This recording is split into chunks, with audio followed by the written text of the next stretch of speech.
Hey guys, did you know that I have a Patreon where you can support me and plus get awesome rewards? Or if you're thinking to yourself, but Julian, I want even more bang for my buck while still supporting you, you can pop over to my Redbubble and check out my awesome store with new designs appearing regularly. But for now, enjoy the video you're about to watch.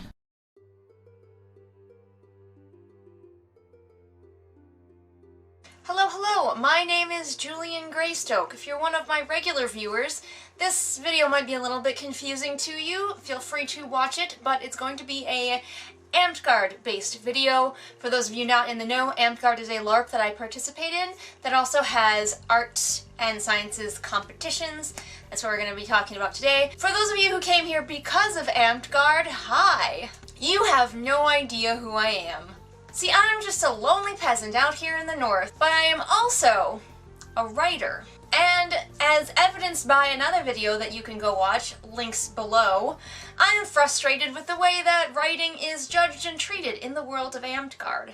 So if you are a judge for Amtgard, and you find yourself having to judge writing, and in the very, very real possibility that you have no idea what you're doing. It would be the same if I was trying to judge a tunic. I have no idea how to sew. I am here to hopefully make a helpful video that will guide you in understanding what you're looking at when you are judging writing. And we are mostly talking about prose writing today, because that is the thing that people kind of know the least about. So, short stories, because Amtgard usually only allows short stories. Nonfiction, I think, is a little easier to judge, and there is stuff in here that is going to help you judge nonfiction. The very first thing that most judges will cling to is the overall general, did I like this, did I not like this? And while I 100% agree that this should have an effect on the score, this cannot be the only thing that the story is scored upon.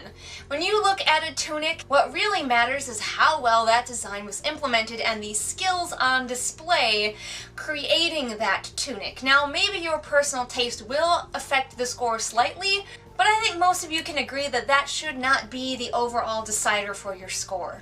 So, you got your prose story and you're thinking, okay, I read it, what did I just see? First important thing to notice is, does it have a clear beginning, middle, and end? Every story should have a nice progression. The characters in the story, were they compelling? Were they dynamic? Did you have a solid understanding of their personalities? Even if you personally didn't love them, were you interested to follow them or find out more about them? Were they compelling? Let's talk about word choice. Yes, that's right. Words are the threads that hold together the tunic of the story. We're going with this tunic analogy, we're just hitting it real hard. If the threads are all crooked and wonky, then the tunic looks bad. Same with the story. Are the word choices repetitive? Are they clunky? Is it pretty obvious that the author just opened a thesaurus and started spewing out words? Have they used a lot of adjectives and adverbs? Now, some adjectives and adverbs are fine, but if there are too many, it can really bog down the story. While we're on the subject, let's talk about spelling and grammar. How much should this factor into your judging of the story? This is probably the second easiest thing for judges to look at. So I'm about to say something really controversial. Spelling and grammar should also not be a large portion of your score. While it is important for an author to have a grasp of spelling and grammar, it is harder than you think to get all of the spelling errors out of a story, even a short story. Now I know what you're thinking, well, professionals do it all the time. Yeah, professionals hire people. Most books that you see on the shelves have been gone through by multiple editors who are all being paid. And when I enter a story, I edit it myself so many times. I send it to my mother, who edits it for spelling and grammar and all of those things, and we still miss things. Unless the story you're reading is one spelling error right after another, I think we need to be a little bit more forgiving of these things. I'm not saying don't count them all towards the points. I am saying maybe we put a little bit too much emphasis on the spelling and grammar. If there's only a few spelling mistakes in the story, maybe that shouldn't bring down its score as much as you might be thinking it should. So I think that judges rely so heavily on looking at spelling and grammatical errors because they don't know what else they're really looking for to show skill in an author. Something that's also super easy, even easier than spelling and grammar to look for, is does this story follow all the rules of the competition? Let's say one of your contest rules is no first chapters, it has to be a solid short story only. Then it's pretty easy to tell what shouldn't score highly if somebody has sent you the first chapter of their novel. Now, of course, posting the rules of the competitions is definitely a good thing to do beforehand, especially since most Amtgarders are a little slow sometimes about realizing what the rules are. Okay, now we're going to talk about common writing mistakes, especially for less experienced writers. These are things that are going to show you who is maybe newer to the craft or who hasn't quite honed their skill yet. These are in no particular order of importance. I just wrote them down as I thought of them. So the first one is the ever infamous mirror introduction. An unskilled author often doesn't know how to weave in the appearance of their main character, especially if their story is in first person. So they will have that character conveniently walk over to a mirror and begin to describe themselves. This is a clunky way to do it, so watch out for that as you are judging. Next we have the info dump.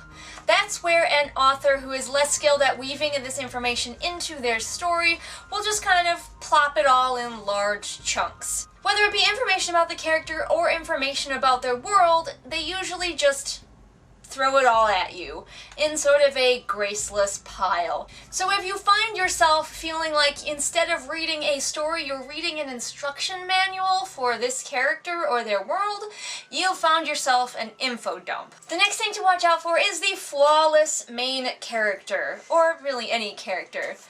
Someone who is just there to be the very best like no one ever was. Oh, my cat Nigel is here. They're the best looking, they're the most skilled, and everything they try, they succeed at easily. That's not an interesting character to read. And unless that is part of the story, like in, say, I've heard One Punch Man does that pretty well, then you are looking at an unskilled writer. We also have telling, not showing. This is another big one, and it can be kind of hard to recognize for the inexperienced. Basically, what you're looking for is a lot of things like, Jeremy felt sad.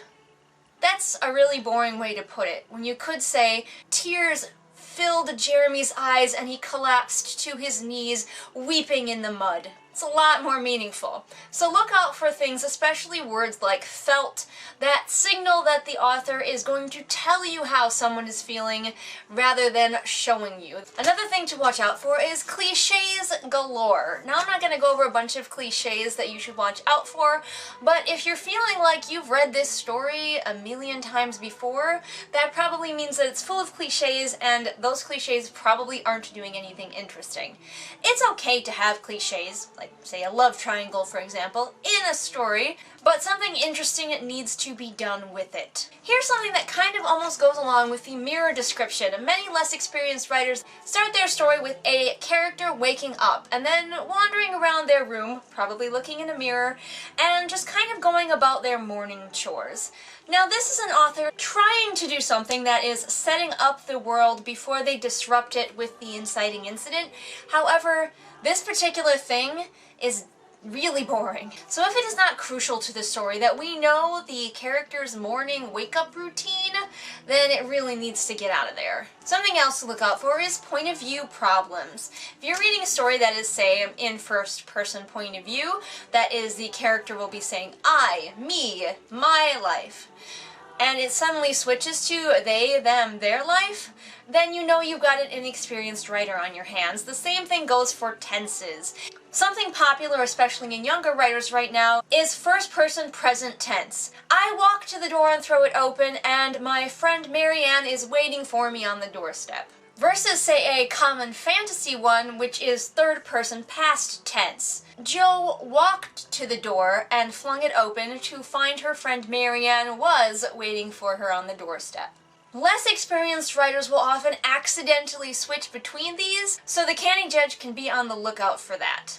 Also watch out for over-describing, similar to the info dump but not really the same. Let's say the character of Jo meets the character of Marianne on their doorstep, and the author decides that Jo needs to describe Marianne in extreme detail, everything about her. A skilled author will give you a brief glimpse and a good idea of what Marianne looks like. So if you find yourself knowing more than you ever possibly needed to know about what Marianne looks like, you've got an over-describer on your hands. And the last thing on my list is overuse of italics and ellipses. Italics being words like this, and ellipses meaning this. Especially the ellipses. A lot of inexperienced writers like to use them in place of a period. An ellipse stands in where something is missing. They can be used when a character trails off because they were going to say more, so something is missing. Or if you're writing, say, an article, ellipses are used to show that something was removed from a quote or something like that. And that is really the only place ellipses should be used. If you're seeing a lot of ellipses in your story, that is a surefire way to suss out an inexperienced writer. And then there are italics. Inexperienced writers will often use italics to stress certain words because they don't trust their readers to know what should be stressed or thought of more important in a sentence. Italics every now and then are perfectly okay. And by every now and then, I mean if you're reading a short story, there should probably be maximum of like 2 instances of italics. Unless, for example, one of the characters has psychic powers and italics are used to show when they are communicating psychically. So there you go, guys. Those were all of my notes. I hope they were helpful to some of you, and if you are a writer out there and you caught yourself doing any of these newbie mistakes, that's okay. You can easily fix it. And judges, I hope that this was helpful and you will know what you are looking for a little bit more in the future when you judge writing, because I would love to see more writing, especially fiction prose, which we don't see a lot of in Amtgard. I would love to see it really coming to the forefront. Hopefully this wasn't too long, but thank you all for watching. For those of you who enjoyed my face and my voice for some reason, I do post on this channel Mondays and Fridays. Most of my content is bookish and writing related, so that's fun. All the links to my social media are in the doobly-doo for ease of clicking. I do have a self-published book.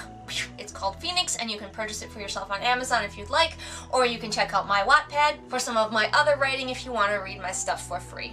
And I will see all of you again next time with whatever it is I happen to be doing next time. Bye! What's up, everybody? It is shout out time. Time to shout out to my very first patron, Kim. And if you want to be cool like Kim, become a patron over on Patreon.